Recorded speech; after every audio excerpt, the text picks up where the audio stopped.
নমস্কার, যুক্তি তর্ক সঙ্গে অর্কয় আপনাদের স্বাগত। আপনাদের সঙ্গে আমি অর্কপ্রভ সরকার। 9ই অগাস্টের পর কেটে গেছে অনেকগুলো দিন, এখনো তিলোত্তমার ধর্ষণ ও খুনের বিচার হয়নি, কিন্তু সিবিআই চাঞ্চল্যকর দাবি করেছেন।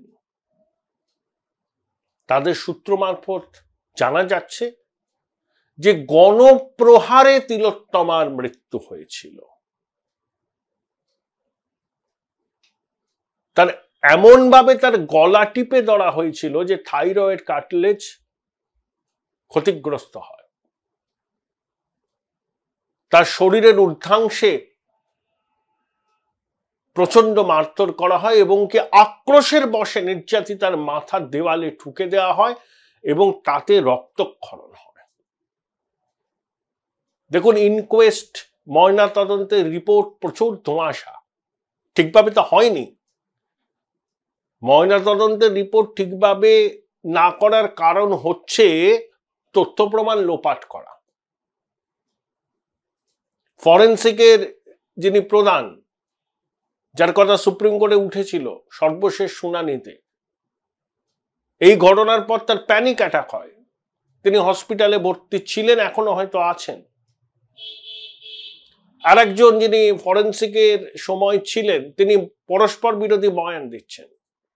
প্রথমে বললেন যে তিলোত্তমার কাকু পরিচয় দিয়ে, যদিও রক্তের সম্পর্ক নয়, একজন নাকি হুমকি দিয়েছিলেন এই মুহূর্তে ময়নাতদন্ত না করলে রক্ত গঙ্গা বয়ে যাবে। তা ওখানে পুলিশের অনেক পদস্থ আধিকারিক, স্বাস্থ্য ভবনের পদস্থ আধিকারিক ছিলেন, ওই চিকিৎসক এই বিষয়টা কি তাদের জানিয়েছিলেন? একজন কে বলল রক্ত গঙ্গা বয়ে যাবে, তারপর তিনি সুসুর করে ময়নাতদন্ত করে দিলেন। যেখানে সন্ধ্যেবেলা ময়নাতদন্ত করার ব্যাপারে স্বাস্থ্য ভবনের বিধিনিষেধ আছে, করতে হলে এসপি পদমর্যাদার কোনো অফিসারের, পুলিশের লিখিত অনুমতি লাগে। এখানে টালা থানার কে এক কর্তা লিখেছিল যে এমন পরিস্থিতিতে ময়নাতদন্ত করে নিতে হবে, এরকম আর কি। তো অভিজিৎ মন্ডল, টালা থানার প্রাক্তন ওসি, থানায় বসে তথ্য প্রমাণ অল্টার করেছিল। সিবিআই তো অভিযোগ করছে। তাহলে এই যে ময়নাতদন্ত জোড়াতালি দিয়ে করা, দ্বিতীয়বার ময়নাতদন্তের সুযোগ যাতে না থাকে সেই জন্য কার্যত ঝড়ের গতিতে তিলোত্তমার সৎকার করা, প্রচুর পুলিশকে দিয়ে পরিবারের সদস্যদের উপর মনস্তাত্ত্বিক চাপ তৈরি করা। টালা থানায় অভিযোগপত্র লিখেছিলেন তিলোত্তমার ওই কাকু, যেখানে তিলোত্তমার এক বন্ধু আইনজীবীকে নিয়ে গেছিলেন অভিযোগপত্র লেখার জন্য, কিন্তু তিনি তার সুযোগ পাননি। এই যে এত তাড়াহুড়ো, কোন রকমে যে কোনো মূল্যে তিলোত্তমার মৃতদেহকে আর্চিকর থেকে বার করে শ্মশান ঘাটে পৌঁছতে হবে, এটাই তো আমরা দেখেছি। এবং প্রচুর পুলিশ দিয়ে ওই অবস্থা ভাবুন। তিলোত্তমার বাবা মা, তার পরিবারের সদস্যদের মানসিক অবস্থা ভাবুন। চতুর্দিকে ঘিরে রেখেছে পুলিশ, তারা চাপ দিচ্ছে। কারুর পক্ষে, বিশেষ করে কন্যাহারা বাবা মার পক্ষে এই পরিস্থিতিতে সবকিছু খেয়াল রাখা সম্ভব? তাদের তো জীবনটা তছনছ হয়ে গেল। দুর্গাপুজোর আবহে ওখানে এবার 3 বছরের পুজো হওয়ার কথা ছিল। ভাবুন তো, চতুর্দিকে মাইক বাজছে, মহালয়ার পূর্ণ প্রভাতে বীরেন্দ্রকৃষ্ণ ভদ্রের মন্ত্রোচ্চারণের মধ্যে শারদোৎসবের সূচনা হলো। ওই বাড়িটার ওই বাবা মার কথা ভাবুন। আমাদের বাড়ির মেয়ে তো, টালির চালের ঘর থেকে যাত্রা শুরু, বাবার টেলারিং এর বিজনেস, কত কষ্ট করে মেয়েকে বড় করেছিলেন। গৃহশিক্ষকও সেভাবে দিতে পারেনি। 31 বছরের মেয়ে গোল্ড মেডেলিস্ট হতে চেয়েছিল, তার ডায়েরির পাতায় বলছে যে বাবা মাকে দেখতে হবে। অকালে চলে গেল। চলে গেল মানে তাকে খুন করা হলো, খুন খুন খুন। সিবিআই সূত্র বলছে গণপ্রহারে। তাহলে আক্রোশ দেখুন কতটা। এসব কাজ একার পক্ষে সম্ভব না। আমার তো মনে হয় ধর্ষণের ঘটনাটা সাজানো, নজর ঘোরাবার জন্য। জানি না সিবিআই 14ই অক্টোবরকে রিপোর্ট দেবে, সাজানো হওয়ার সম্ভাবনা বেশি বলে কিন্তু একটা সূত্রে ইঙ্গিত পাওয়া যাচ্ছে। এবং ওই সেমিনার হলেই এই ঘটনা ঘটেছিল বলে মনে হচ্ছে না সিবিআই, অন্য কোথাও ঘটানো হয়েছিল। তারপরে চোখে ধুলো দেবার জন্য সেমিনার রুমে তিলোত্তমার দেহ এনে রাখা হয়েছিল। অনেকে মিলে গণপ্রহার করেছে। বার করতেই হবে সিবিআইকে, ছাড়া চলবে না। একটা খবর পেয়েছিলাম যে সন্দীপ ঘোষ 9ই অগাস্ট রাত্রে 2:30-3টের সময় আরজি কর হসপিটালে গিয়েছিলেন এবং পিছনের লিফট দিয়ে উপরে ওঠেন। তিনি তার ড্রাইভারকে নিয়ে যাননি। কেন গিয়েছিলেন সন্দীপ ঘোষ? 9 তারিখে ঘটনার দিন, মাতৃজঠরের লজ্জা। যাদের ওখানে থাকার কথা নয় তারা ওখানে কি করছিলেন পরের দিন? ওই বিরূপাক্ষ অবিক, উত্তরবঙ্গ লবির সেকেন্ড ম্যান, অপথলমোলজিস্ট সুশান্ত রায় কি করছিলেন ওখানে? ও মেডিকেল কাউন্সিলের বৈঠক ছিল, সন্দীপ ফোন করলো, সন্দীপের পাশে দাঁড়াবার জন্য চলে এলেন। অনেকে যুক্ত এর পিছনে। যদি সিবিআই এর দাবি ঠিক হয় গণপ্রহারে তিলোত্তমার মৃত্যু হয়েছে, মানে কতটা আক্রোশ ভাবুন। বেশ কয়েকজন মিলে গণপ্রহার করেছে। তার থাইরয়েড কার্টিলেজ ক্ষতিগ্রস্ত হয়েছে, এমন ভাবে গলা টেপা হয়েছিল, এমন ভাবে মুখ কান নাক চেপে ধরা হয়েছিল, এমন ভাবে মাথা ঠোকা হয়েছিল দেওয়ালে যাতে রক্তক্ষরণ হয়। ভাবতে পাচ্ছেন কিভাবে অত্যাচার করে আমাদের মেয়েটাকে খুন করা হলো? Join Indian Institute of Hotel Management now. Right choice, right decision. 14ই অক্টোবর সিবিআই এর রিপোর্টে এইসব বিষয়ের উল্লেখ থাকবে।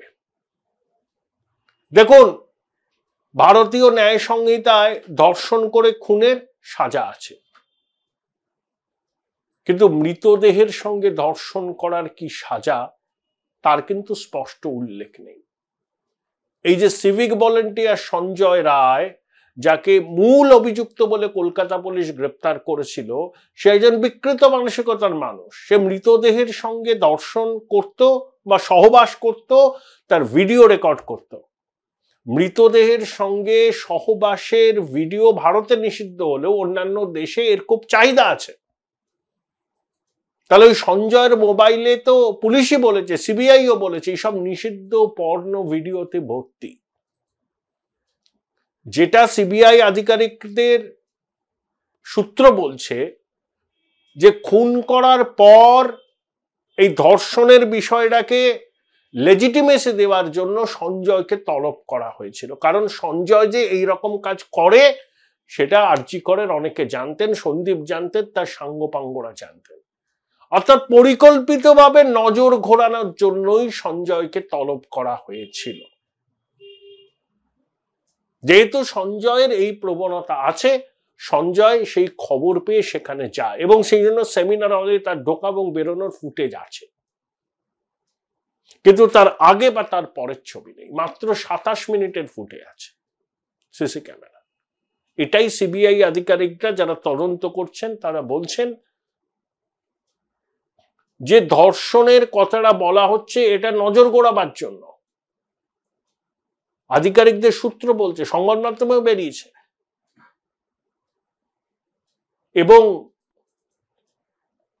3রা অক্টোবর আনন্দবাজার পত্রিকার প্রথম পাতায় এই খবরটি বেরিয়েছে। গণপ্রহারে মৃত্যুর কথা বলা হয়েছে। আসলে তিলোত্তমা হুইসিল ব্লোয়ার হয়ে গিয়েছিল। জাল ওষুধ চক্র, এক্সপায়ারি ডেট পেরোনো ওষুধ, নিম্নমানের ওষুধ, মর্গ থেকে মৃতদেহ পাচার, হসপিটালের সরঞ্জাম বেসরকারি হসপিটালে চলে যাচ্ছে, এই সমস্ত বিষয় তিলোত্তমা জানতে পেরে গেছেন এবং কারা কারা এর পিছনে যুক্ত সে সম্পর্কে তার কাছে সুনির্দিষ্ট খবর ছিল এবং সেটা সে উপর মহলে জানাবার পরিকল্পনা করছিল। তিলোত্তমাকে আগেও হুমকি দেওয়া হয়েছে। ঘটনার ৩-৪ মাস আগে আরজিকরের গেটে তিলোত্তমাকে এক বাইক আরোহী কার্যত চাপা দেওয়ার চেষ্টা করেছিল। সেই অভিযোগও তিলোত্তমা করেছিল, কিন্তু কোনো সুরাহা হয়নি।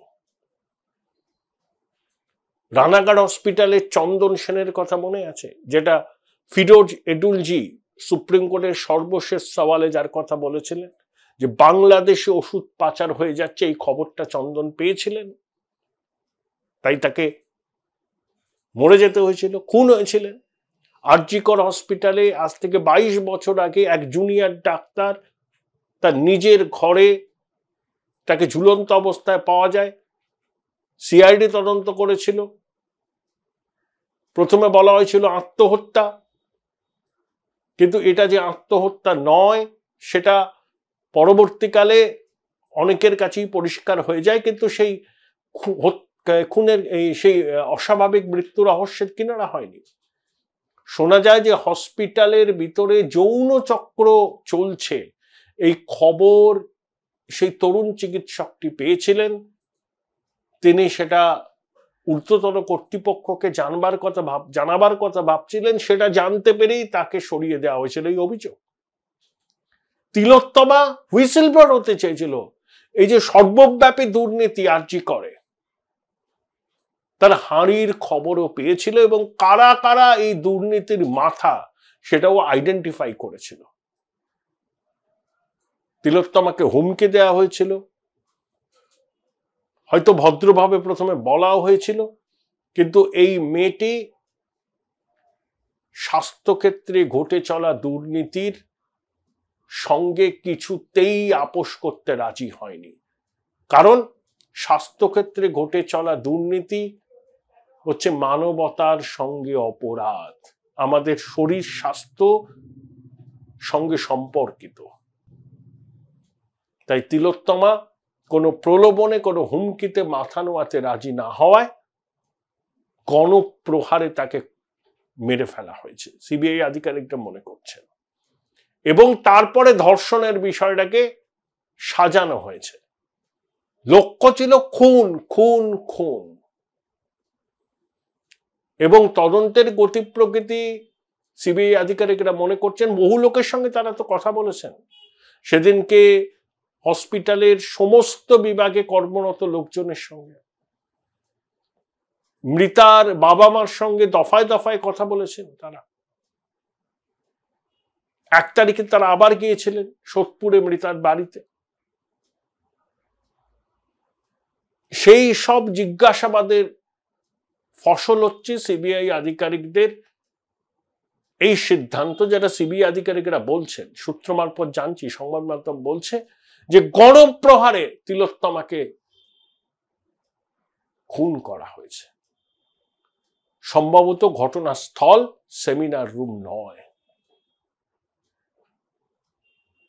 14ই অক্টোবর সিবিআই তাদের পরবর্তী স্ট্যাটাস রিপোর্টে পুরো বিষয়টার উপর আলোকপাত করবেন বলে আমার মনে হয়। পরিশেষে বলি, জুনিয়র ডাক্তারদের দাবির সঙ্গে আমি সহমত, কিন্তু এই যে বন্যার আবহ, পুজো চলছে, সার্বিক কর্মবিরতির সিদ্ধান্ত থেকে তারা সরে আসুন, আন্দোলন করুন, প্রতিবাদ করুন, আবার আপনারা কাজেও ফিরুন।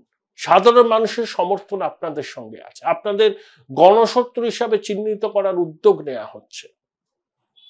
সাধারণ মানুষের একটা বড় অংশের দাবি হচ্ছে আপনারা কাজে ফিরুন, প্রতিবাদ আন্দোলনও জারি রাখুন।